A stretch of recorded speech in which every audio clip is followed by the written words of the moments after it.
you all here? All right. Thank you guys so much. Thanks for the generous introduction.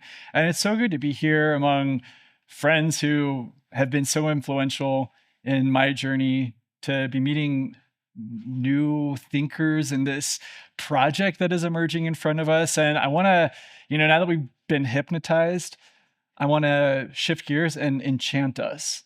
Can we do that? Can we go from hypnotism to enchantment? All right, I need a helper, and so I'm going to ask Lisa Frazier to come help. And what we're going to do is, on this side of the room, Thomas is like, I know, I've seen this playbook before. On this side of the room, you guys are going to be chanting, if you could hide to Kolob, if you could hide to Kolob, if you could hide to Kolob. And this side of the room, you're going to go, keep going, help them. Kolob. Put your shoulder to the wheel, push along. Do your duty with a heart full of song. We all have words, let no one should put your shoulders to. All together, we all have words, let no one should put your shoulders to. Awesome. Thank you, guys. So I'm going to be talking about circuits and soul and brain maps of spirituality. And I want to start with a story that's a true story about a patient who came in with a complaint. And their chief complaint to their physician was that suddenly they lost all feelings of love for their children. Okay? So now I want to invite my mom. Could you come up here? Let's give Mom Ferguson a hand. And I want to just, let's see, if this is gonna, are we gonna trip things out if we try to have too many things going? Yeah. Don't turn it on? No, he will turn it on. All right. I think I need to step away. All right. So can you just describe what are the feelings you have for your children? Total love and trust and warmth and wanting to be with them as much as I can. Okay. Is that enough? Which child is your favorite? We don't have to answer that one because we already know. But I want you to imagine what it would be like if tomorrow you woke up and everything you ever felt for me, you no longer felt.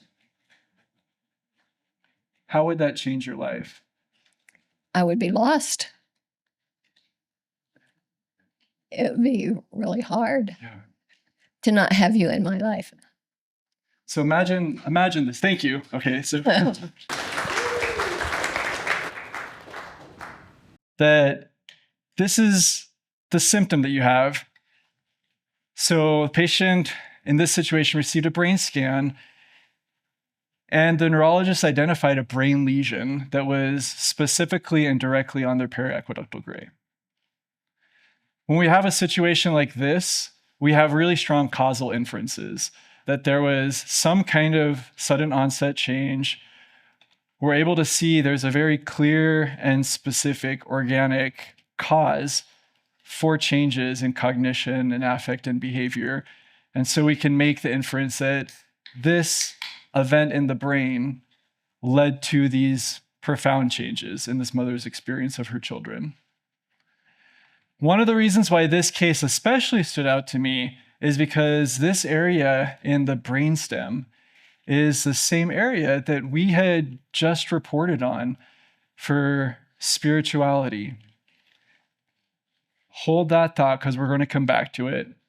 At a really high level, all of the work that I do, it hinges on the assumption that we can map specific aspects of human spirituality to specific circuits. That this isn't just some pink haze, undifferentiable goo when we're talking about spirituality, but that there is order, that there is intelligence, that there is structure, that there is harmony, that there is beauty. And I would posit that the deeper we go into the inquiry of those transcendentals that have crystallized in the form of the human brain, the more that we're transformed by that pursuit.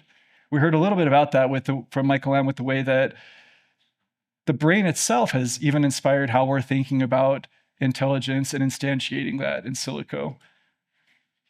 Okay, so I've been at this for about a decade now, and it's really exciting that it's turning this corner where a lot of the work and the growth is starting to blossom in ways that seem really fruitful. The earliest work that I did, it used classic fMRI, which is where you put someone in a brain scanner and you have them perform a certain task. You're able to then see what's happening differently in the brain when they're performing that task, in contrast to something that is controlled for that task.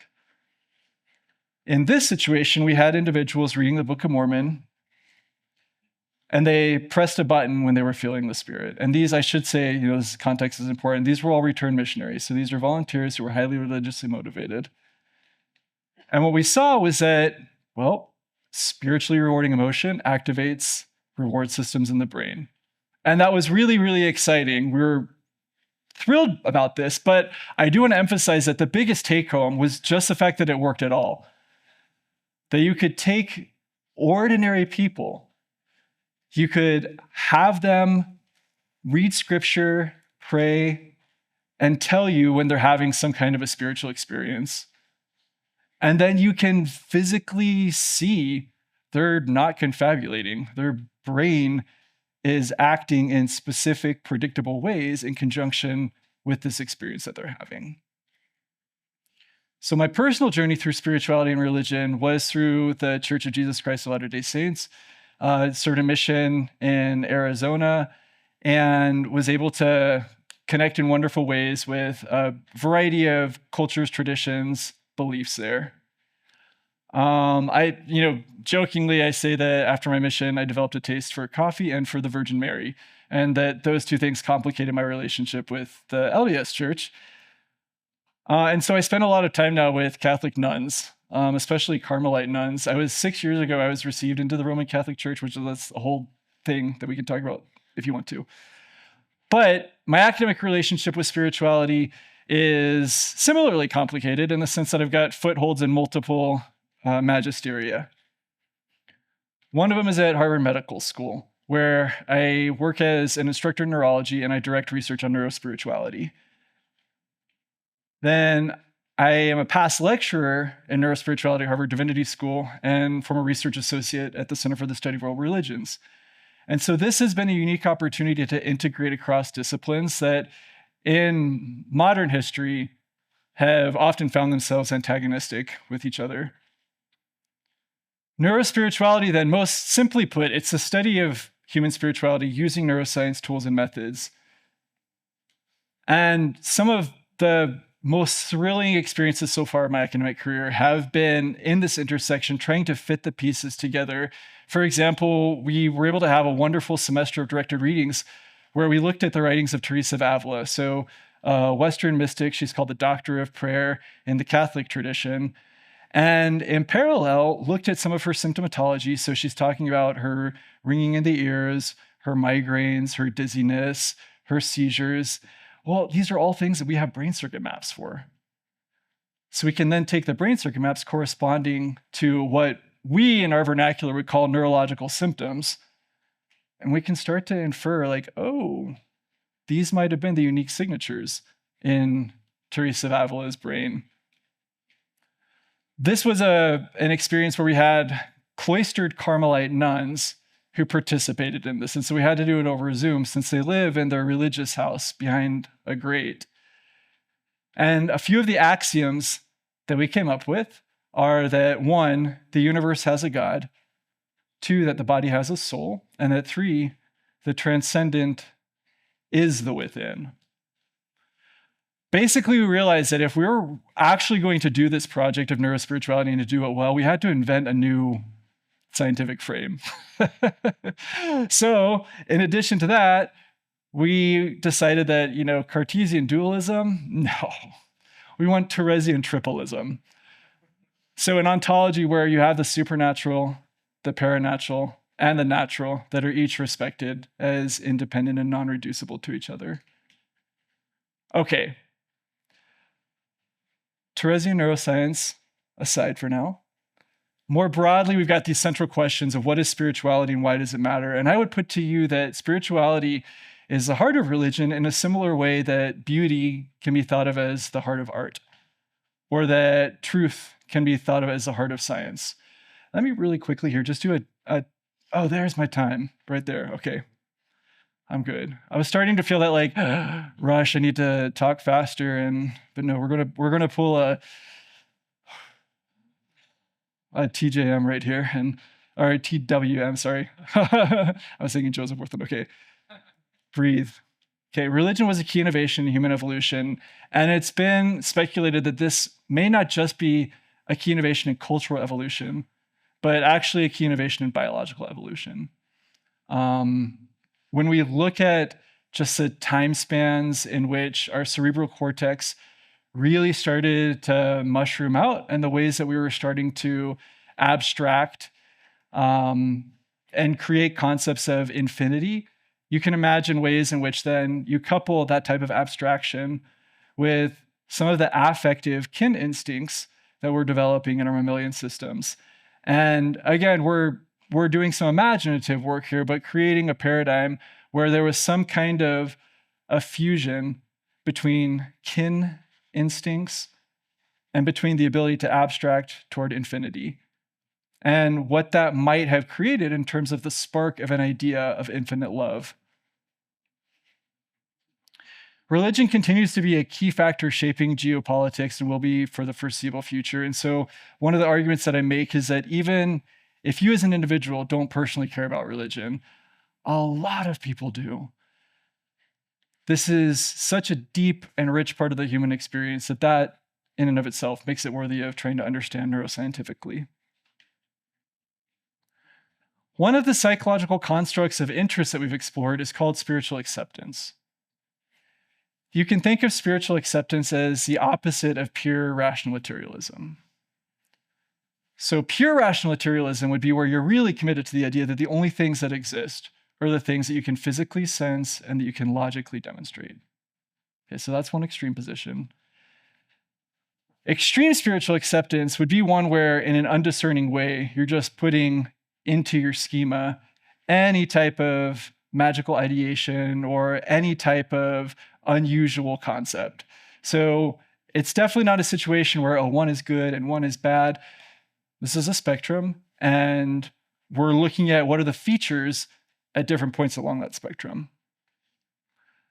We got really, really lucky that there was a neurosurgical team who was doing an experiment where they were gathering data longitudinally about spirituality in neurosurgical patients.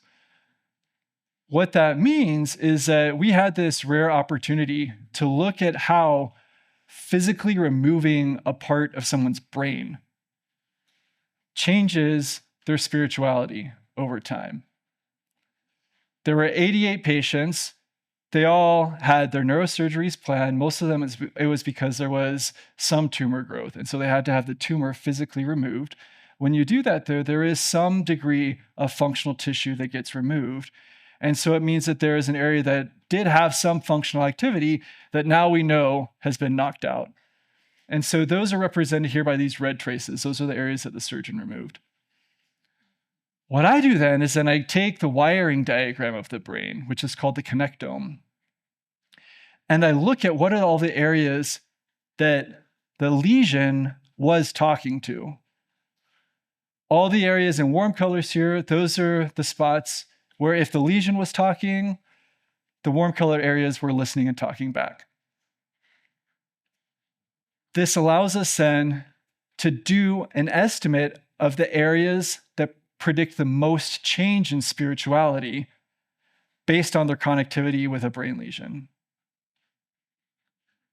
What we observed is that changes in spirituality after surgery fell along a normal curve. So you had some people who had lower spirituality after they recovered from surgery, some who had higher spirituality after they recovered from surgery, but the most were right in the middle, didn't shift too much. That kind of normal distribution is what you need to do statistics that allow you to make some of these inferences. And again, we saw that it was brain connections with the periaqueductal gray that had the strongest explanatory power for changes in spirituality after surgery. This surprised us for a lot of different reasons. Not the least because when you get into the brainstem, we're talking about areas that are deeply instinctual for us. What does this mean then? That maternal love and spiritual acceptance are localizing to common brain circuits. And moreover, that they're common brain circuits that are so deeply rooted in core human instincts.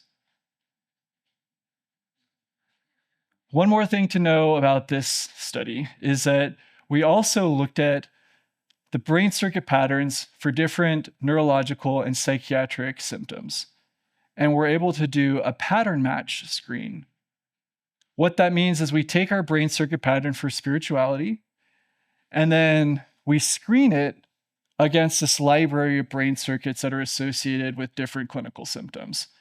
And just based on the data-driven matches, we can say what is the most similar in terms of the brain functional signature relative to our spirituality circuit. When we performed that analysis, we saw that far and away, the strongest similarity was with the brain circuit pattern that was typical for delusions. So even more specifically, it was delusions of familiarity.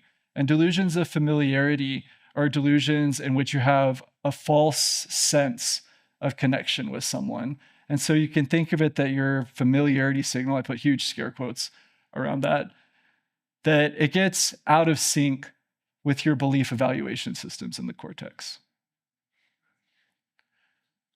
Putting this together in interim summary then, we've got a set of functions that are localizing to the same brain circuits: feelings of maternal love, spiritual acceptance, and delusions of familiarity. Combining these together, it culminates for us in a dual axis model, one where we have an axis in the brain that is actively driving affiliation and meaning. And then another axis that is evaluating beliefs.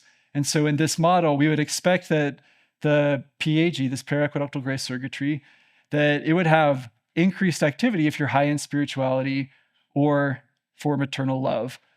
Whereas for belief evaluation, we would expect that it's more areas that are called frontoparietal areas, which are association areas in the cortex that do a lot of multimodal synthesis. They look at different information streams and integrate them with each other. And then also an area of the brain called the superior insula that does a lot of internal representations of the brain. That those would be more associated with lower levels, relatively speaking, of spirituality and love. And those areas we would predict to be impaired if a person has delusions. Okay, so building this out at the neural level, we've got our seed deep in the brain in this periaqueductal gray region. We can look at the functional connectivity in the brain. We can see, again, what areas of the brain listen and talk back when the periaqueductal gray is talking, or which areas, the ones in cool colors, try to silence or try to inhibit the periaqueductal gray. And then think of those as a push network that is pushing affiliation, pushing meaning, or a pull network that is pulling back and doing belief evaluations. Those do in fact line up with what is widely observed in cognitive neuroscience for processes of reasoning and deduction, which localize to those frontoparietal areas that do that association, that integration of different streams of information types. Now, we've got this hypothesis. Let's do the best that we can to test it and to see if it's explanatory in the real world. Obviously, since we're working with humans, number one, and since we're working with things like spiritual beliefs, we can't go in and start modulating the brain just for the sake of seeing if we can modulate beliefs. There'd be a lot of huge ethical issues with that. But what we can do is look through patient records. And what we can do is find records where patients had a behavioral pattern that seems to be associated with our circuit, identify any of those patients who do have brain imaging, and then finally test to see if the brain imaging signatures line up with our expected circuits in a way that would correspond to the behavior. All right, there's a lot of filters there, but when we went through these patient cases, we found 4 hyper-religious patients. Hyper-religious in this sense means, for example, that within the same month that they joined 3 different high-cost religious institutions and just started giving away all of their money. Their spouse became really concerned. So we're talking about something that is like, wow, like probably pretty frankly manic or frankly psychotic and just not sustainable. So it's not just the same thing as like, oh, they went to daily mass. Okay, and in each of these cases, these 4 cases, there was a brain lesion that was impacting that pull network. So again, we can't prove this. For this to truly be proof, we would have had to ourselves go in, damage the area shown, and then see what the effective consequences were. But in this case, that we've got convergence for all 4, that it would be like their brake system failed, leading to this hyperreligiosity. That's convergence evidence here. In the opposite direction, the push network would look like someone getting elevated activity in that system. And this is, in fact, what we see with seizures. Seizures are these pulses of heightened activity that cause pathological experiences cognitively as well as behaviorally. If someone's having a motor seizure, they're not able to have control over their movements. And what we see is that I won't say it's not many cases, but it's enough cases that we can do statistical analysis that seizures are also accompanied by heightened religious emotions. In the cases where there is some kind of heightened religious emotion or heightened religious content with the seizure, it's more likely that the seizure started in the hippocampus. And what we see is that if we look at what is connected to that PAG, that the hippocampus is in fact in correspondence with the PAG, such that you would expect that if a seizure started in the hippocampus, activity would increase and spread through the circuit, including increased activity in the PAG. All of that is to say that from the data that we have for seizure patients who had hyper-religious experiences, the neuroanatomy also converges with our hypothesized circuit here.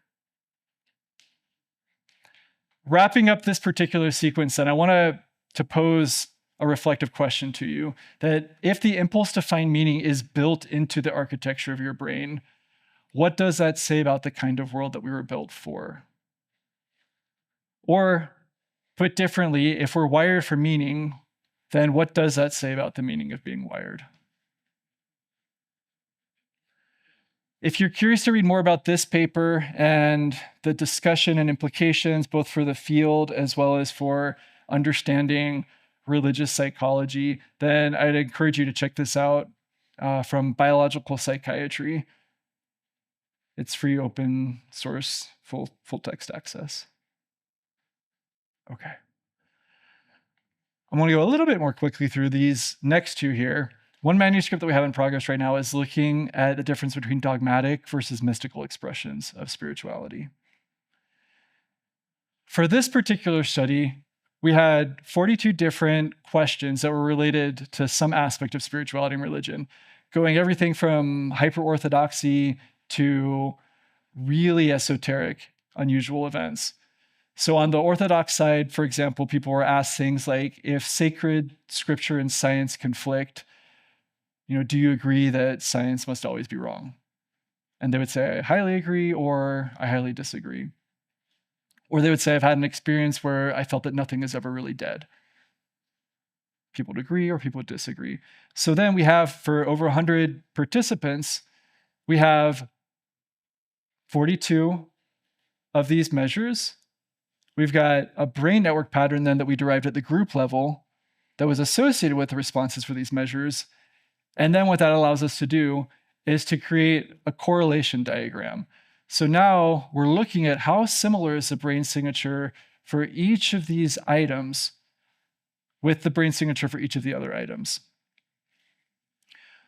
Once you create a correlation diagram like this, then you can start to do some clustering and see what is naturally hanging out together in terms of their similarities based on how they live in the brain. When we do that, it becomes really clear that there's two big branches. One where the mystical spirituality stuff lives in the same parts of the brain, and then the dogmatic spirituality stuff is living in the same part of the brain, but those are different parts of the brain. On this extreme side, we've got a brain signature that is associated with items like this one: when science and sacred scripture conflict, science must be wrong. On the other extreme of this spectrum of neural signatures, we have it associated with deeply mystical items, such as I have had an experience in which I was conscious of only a void. And for folks who are kind of hip on the theological terminologies, you can kind of see that there's these wings here that you could call cataphatic and apophatic, or spirituality that's based on positive propositional assertions versus spirituality that's based on transcending and peeling down to the core essentials that are beyond words and concepts. On the dogmatic side, the brain signatures are more homogeneous, in contrast to on that mystical side, that there's more heterogeneity, that there's more difference in the way that mysticism is being represented in the brain. For this dogmatic wing, the spatial pattern for what we saw at the extreme end was highly similar to the brain pattern that we've published for religious fundamentalism. A value, so an R is your correlation score, and an R value of 1 would mean that they're 100% the same. So an R value of 0.8 is a really strong similarity. And again, from that independent data set where we establish a brain signature for fundamentalism, we compare that to our brain signature for mysticism, and it's an inverted pattern that's even stronger. So again, in this case, an R value of -1 would mean that they were perfectly the opposite of each other. And we have an R value of -0.89, so almost -0.9. That's so strong. And I can't help but wonder if this can help us to understand or reimagine some of the historical tensions that have played out and that continue to play out between dogmatic and mystical expressions, even of the same religious tradition. One of the moments in history where this was so vivid was during the 16th century in Spain, during the Spanish Inquisition period, where you had mystics who were religious, who had given their entire life to their faith and to the church, who were being persecuted and emotionally and spiritually and physically tortured by people within the same faith who were interpreting and expressing it in a different way. Looking even more deeply into the type of mysticism that was being persecuted during that era of the Spanish Inquisition, the alignments actually become more granular and more vivid. Let's look here again. Keep in mind that this branching system is data-driven. There was no background hypothesis or theory that we imposed onto the structure that we observed. And as we progress through these neural signatures, we can see that the reports are subjectively associated with these deepening states of transcendence. So this first branch here, it's associated with the endorsement, I've had an experience that was both timeless and spaceless. Moving to the next branch, it's associated with the endorsement, I've had an experience that was incapable of being expressed in words. Moving to the next branch, it's associated with the endorsement, I've had an experience which I was conscious of only a void. And what's amazing is that this type of sequence is what John of the Cross, who is known in the Western Christian tradition as the doctor of mysticism, what he maps out in his schematic diagrams of spiritual progression. This is a diagram called the Ascent of Mount Carmel. And in it, John is writing the words nada, nada, nada, nothing, nothing, nothing. And if you look closely at it, it's saying ni eso, ni eso, ni eso, not this, not this, not this. And it's virtue, nope, God's not that. Beauty, nope, God's not that. It's this negation, this cleansing of all the things that God is not, with the idea being that then you will finally have space to receive what God is. Okay, so nada, nada, nada. And this is where it gets especially crazy, is that if we really zoom in and look at this second to the last branch at the extreme of our neural spectrum, it's a sighting that we looked at already. I've had an experience in which I was conscious of only a void. So think of, again, the most apophatic, the most transcendent. Like, what else could there be when the only thing left in your consciousness is a void? Well, up this final branch, the very, very, very extreme neural signature is associated with endorsement of the statement, I have had an experience in which I felt nothing is ever really dead. That juxtapositioning is especially interesting to me because I see it paralleling what John of the Cross describes when he says, okay, you ascend through these successive practices of nada, ni eso, negation, until you arrive at the top of the mountain where only the honor and the glory of God dwell. Okay, so if you're curious to check more of this out, you can look at Ascent of Mount Carmel by John of the Cross. And I'll leave you from this sequence with the question that if modern data and mystical maps are aligning point for point, who is validating whom? Is science validating mysticism? Or is mysticism really validating science? Lastly, and in 3 minutes or less, the brain that transcends itself. Self-transcendence is a reorientation from self-focus towards something beyond oneself, whether that's other people or the natural world or a broader sense of meaning. This is what the brain activity pattern looks like for self-referential thought. This is a meta-analysis that was derived from 166 independent brain imaging studies. And you can see that, again, big brushstrokes here. You've got this frontal or anterior portion that's doing self-referential thought, and this posterior, this rear portion that's doing self-referential thought. You've got like two big hubs, and these are hubs that are part of what's known as the default network. We've heard a few people talk about the default mode network.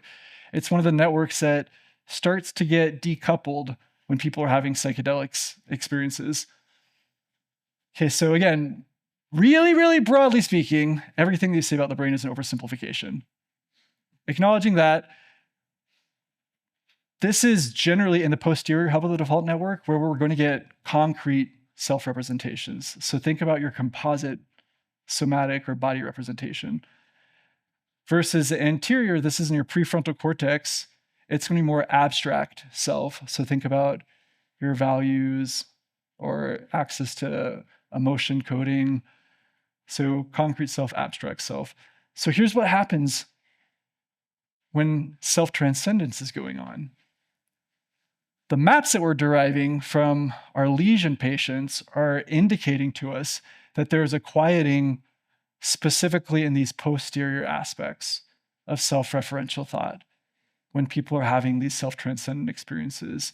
So again, think of that in this very simplified cartoon model, that the concrete or the bodily self is quieting, but then if we can call it the spiritual or the intelligent self, is still maintaining its activity. Interesting as a side point too, a few people were talking about ketamine. Kay was talking about it earlier. With ketamine, it's a dissociative, you get ego dissolution. It causes a surge of glutamate in the prefrontal cortex. So you'd get a spike of activity in the prefrontal cortex. So in these frontal self-referential areas, but that spike of glutamatergic activity from ketamine is localized to the frontal portion of the brain. So you would not get an increase of activity in the posterior regions in the same way. So ketamine is going to be causing that same type of disruption within the self-referential thought pattern that corresponds to the directions that we're seeing from our integrated studies of functional imaging and then lesion network mapping. Okay, so at a neural level, our results predict that self-transcendence looks like decoupling of the hubs for self-referential thought. And then the last thing in my 2 seconds, I'm totally going over to say this. Okay. So we do the similar thing, data-driven screening to look for pattern matches across different symptom categories. We take our self-transcendence neural signature, and the top match was with loss of consciousness. Curiously, though, the opposite match was with coma. So you can think about self-transcendence here being like you lost your typical sense of consciousness, but you're even more awake. The opposite of coma, coupled with a loss of your typical sense of conscious self. So what does that mean that one of our most profound states neurally looks like disappearing in order to awaken? Is that cool to anybody else? I think that is so cool. Okay, so the evolution of medicine, it's been said, is really the history of man and his religion. Man meaning like mankind. I know that's... Okay, anyways. So this is across culture, this is across time, and this is a mural at Harvard Medical School that you can go through and you can look at these different eras where medicine and religion were so identical that it was hard to put a clean line between the two. At their essence, spirituality and medicine are united in a shared mission to nurture and elevate human potential. And at their best, they're both cultures of life. When we translate the potential synergy between spirituality and medicine into actual knowledge and technology, think of what we're going to be able to create. And this right here is a type of re-enchantment that I would leave you with.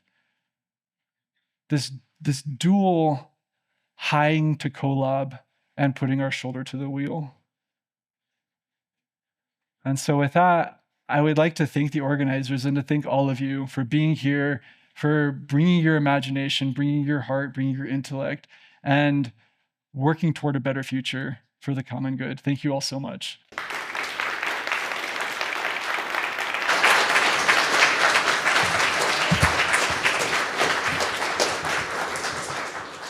So we have 10 minutes for questions when we got these 2 mics over here. So Go ahead and talk until he turns it on. It's on. You got it. Very quick question. So when you're talking about lesions and the effects on people's spirituality, just out of curiosity, have you ever heard the story of Stephen Peck, who got that brain fungal infection, and he describes the experience of this kind of spiritual hallucination that he went into, and then came out of that kind of changed about his spirituality. He's a biology professor at BYU. Yeah. Wow. Okay, I'll have to look into that. No, thank you for sharing that, though. It reminded me of that, so I was just curious. Yeah. Did they ever localize what area was affected? It went in through the eye and then traveled up the optic nerve, and I can't remember exactly where it went from there, but yeah. Oh yeah, I should look into that. Thank you. Yeah. This is on. Keep talking. Wait, well, just keep talking. I'll talk loud. There you go. Awesome. Cool. So you were talking about the dogmatic versus mystical, like representations of different parts of the brain. That's right. And just because, for those that know me, might as well, but the whole psychedelic connection. Mm-hmm. I'm really curious, and I know the study would be unethical to do, but I want your hypothesis. Okay, let's hear it. If you couldn't really take somebody with a dogmatic perception and give them some drugs, and then, theoretically change their brain and then, I guess you could, but when I look at that, I actually wonder, like the type of stuff you're attracting with people that are more mystical, those are experiences to me that track things with like psychedelic experiences. And I'm just curious if, I guess the question I'm getting at is that the people that are more dogmatic, how would you see them interacting with those types of substances that do unlock that part of the brain for long-term changes in people's spiritual experiences and how that manifests? I don't know if this makes sense. Yeah, it is. No, you're good. Basically, like if I can paraphrase what I hear you saying is that let's imagine we were completely freed from all ethical constraints and we wanted to see what would happen if you took someone who scored high in dogmatism, you induced some kind of a mystical experience, in this case with psychedelics, and then you looked afterward at how that impacts, if at all, their change in or their level of dogmatism. That's the gist of it? Yeah. Yeah. So, yeah, you're right. That would be an unethical experiment to do. One of the things that makes this difficult to do with naturalistic observation as well is that there is going to be a dispositional bias to where individuals who are higher in openness as a personality variable are going to be the ones who are more likely to experiment with something that is, unusual or that lives in, the legal margins.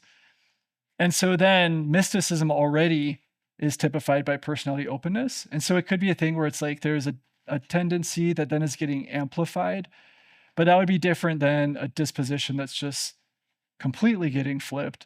The other thing that comes to mind for me would be the integration. So there's been some pairing to look at exercises following the psychedelic experience that may produce longer-term skills cultivation.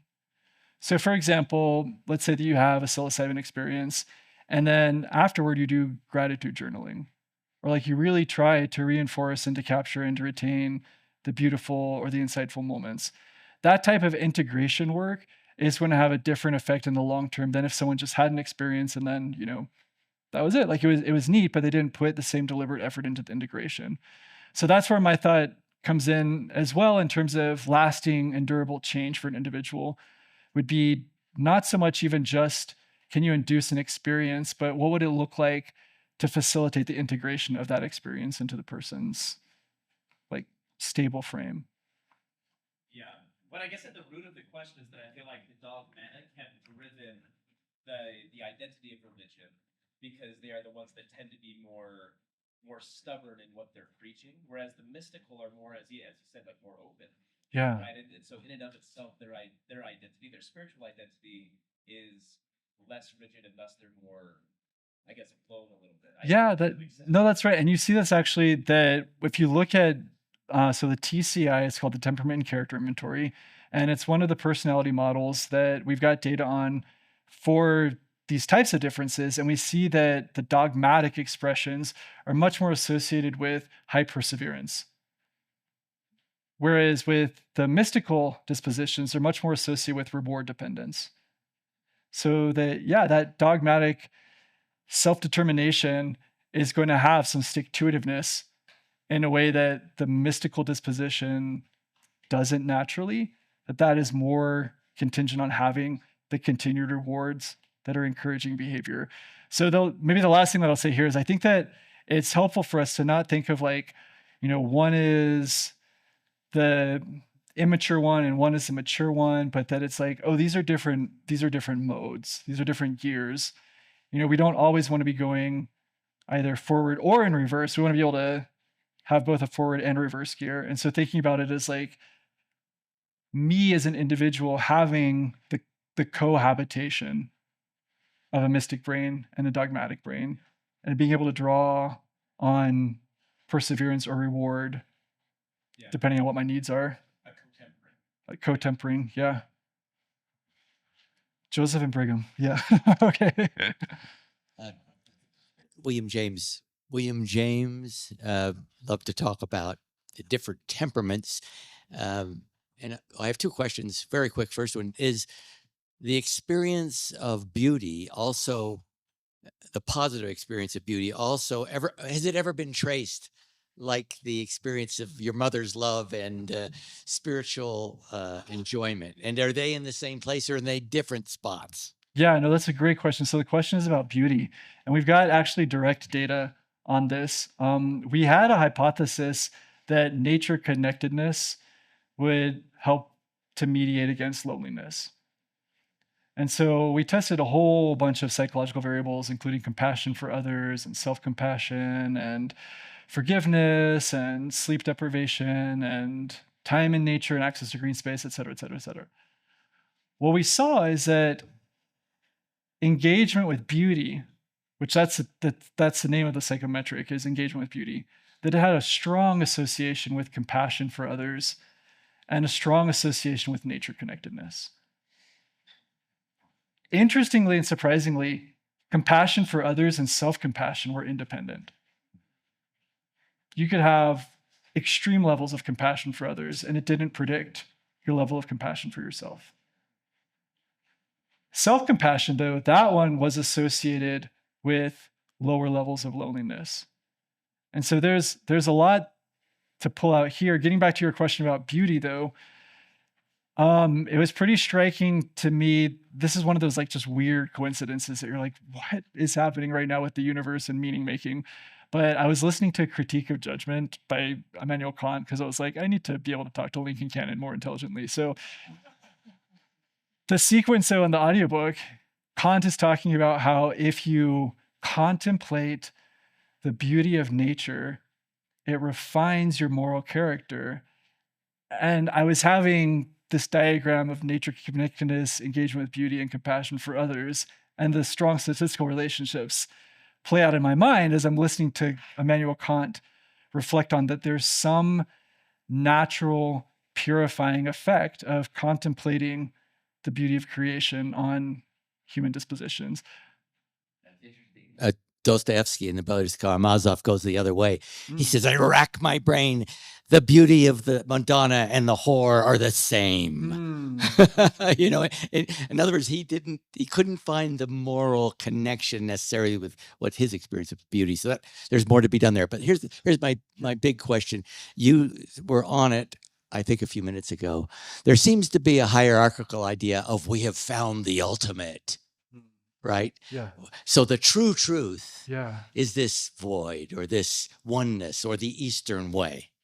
Yeah. And the others, no, the true truth is we're being resurrected beings or about, Jesus, and it's all that. That's the true truth. I think I want to ask you if there's that bias in the work among your colleagues. Do they have a certain predisposition, wishing it were a pluralism? Radical, this is James, his radical pluralism, or wishing and aesthetically that it's ultimately the one. Do you find that affecting the work or among your colleagues? I do. No, that's interesting. And I see what I've observed pretty consistently is that there is a strong bias, but that it's along the lines of fields and that it's the exact opposite bias.